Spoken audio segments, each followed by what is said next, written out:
महाराष्ट्र की सियासत में देवेंद्र फडणवीस ने दूसरा बम फोड़ा है। दूसरा बम इसलिए कहा जा रहा है क्योंकि अब वो एक कॉल रिकॉर्डिंग का पूरा डेटा लेकर आए हैं। उसके साथ ही वो अति गोपनीय एक रिपोर्ट भी सामने लेकर आए हैं। ये रिपोर्ट दरअसल उस वक्त की जो स्टेट इंटेलिजेंस की कमिश्नर थी उन्होंने तैयार की थी। उनका नाम रश्मि शुक्ला है। अब वो केंद्र की में नियुक्ति पर हैं।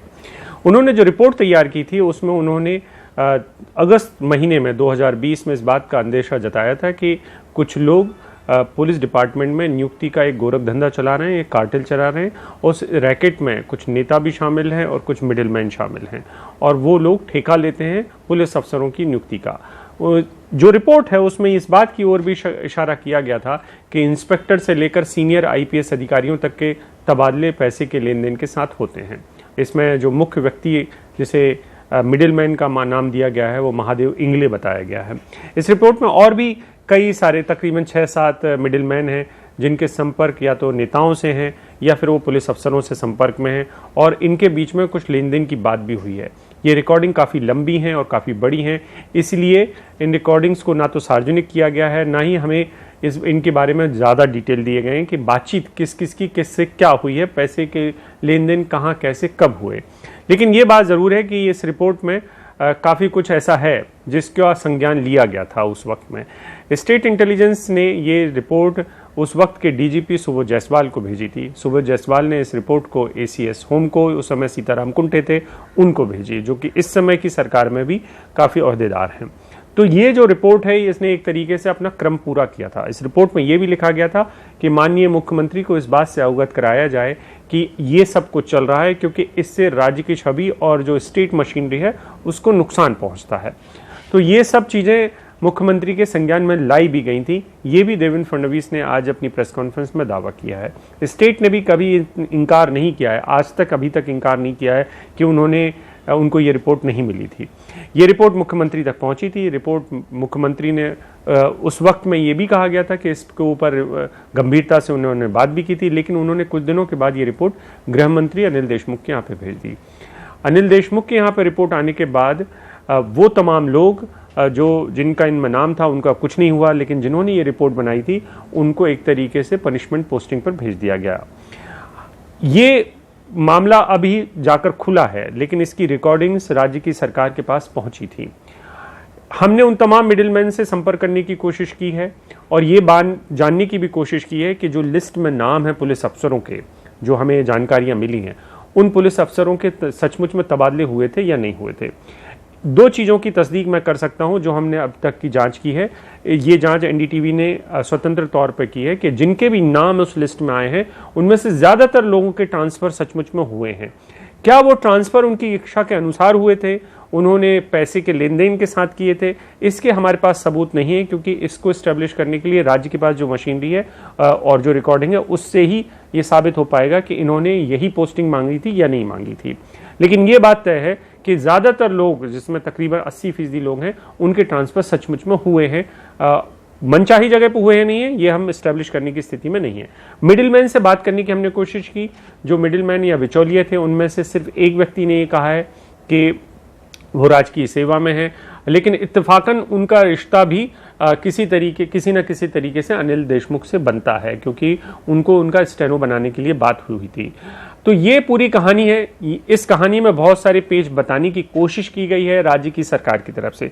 राज्य की सरकार की तरफ से जो मंत्री सामने आए उन्होंने कहा कि जी रश्मि शुक्ला जो है वो लाडली थी बीजेपी की सरकार की और एक तरीके से आईपीएस होते हुए भी वो बीजेपी के लिए काम कर रही थी।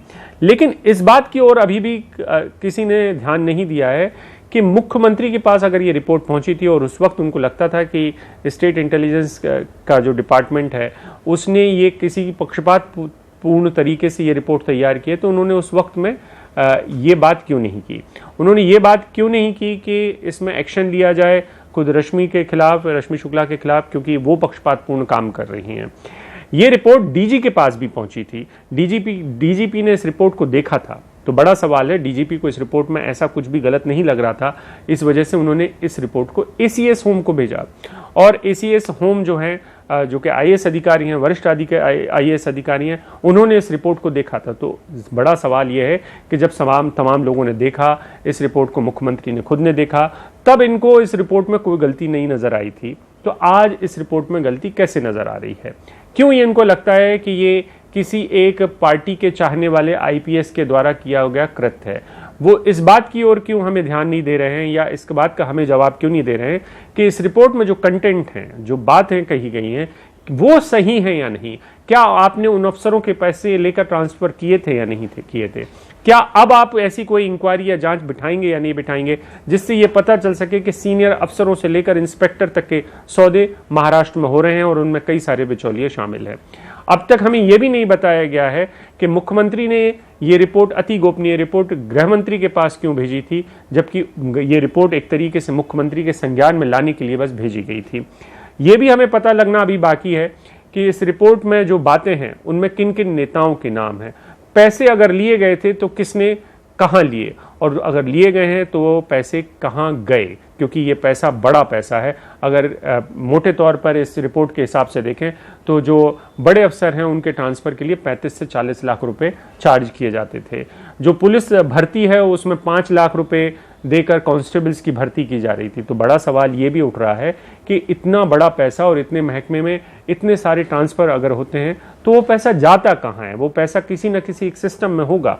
तो ये जांच कौन करेगा? राज्य की सरकार के पास जब अवसर था, मौका था, तो उन्होंने इस रिपोर्ट को क्यों गंभीरता से नहीं लिया है? इस रिपोर्ट पर सवाल क्यों नहीं खड़े किए कि ये रिपोर्ट गलत है? इस रिपोर्ट को इनकार किया जा सकता था, लेकिन अब तक इस रिपोर्ट को कभी खारिज नहीं किया गया है।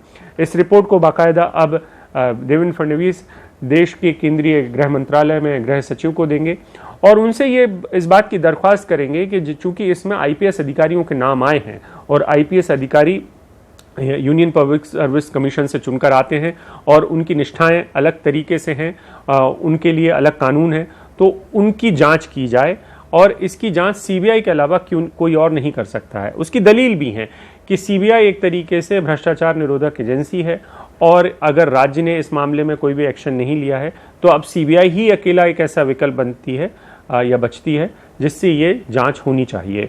राज्य की सरकार जाहिर सी बात है सीबीआई की जांच के लिए तैयार नहीं होगी, लेकिन इसका जो कंटेंट है, इसमें जो बातें कही गई हैं, जो भ्रष्टाचारी आपस में बात कर रहे हैं, ये बात किसी न्यूज़ चैनल या किसी मीडिया हाउस का नहीं है, बल्कि स्टेट इंटेलिजेंस डिपार्टमेंट का खुद की रिकॉर्डिंग है और बाकायदा इन रिकॉर्डिंग्स की एक तरीके से जानकारी तमाम अफसरों को थी और उनके बाद भी इस पर एक्शन नहीं लिया गया। इसलिए राज्य में बड़ा बवाल है। राजनीतिक भूचाल इसलिए भी है क्योंकि गृह मंत्रालय पहले से ही सवालों के घेरे में है, परमवीर सिंह को लेकर सवालों के घेरे में है, सचिन वजे को लेकर सवालों के घेरे में है और अब ये ट्रांसफर पोस्टिंग रैकेट का भंडाफोड़ होने के बाद फिर से सवालों के घेरे में आ गया है। मुंबई से अभिषेक शर्मा, एनडीटीवी इंडिया।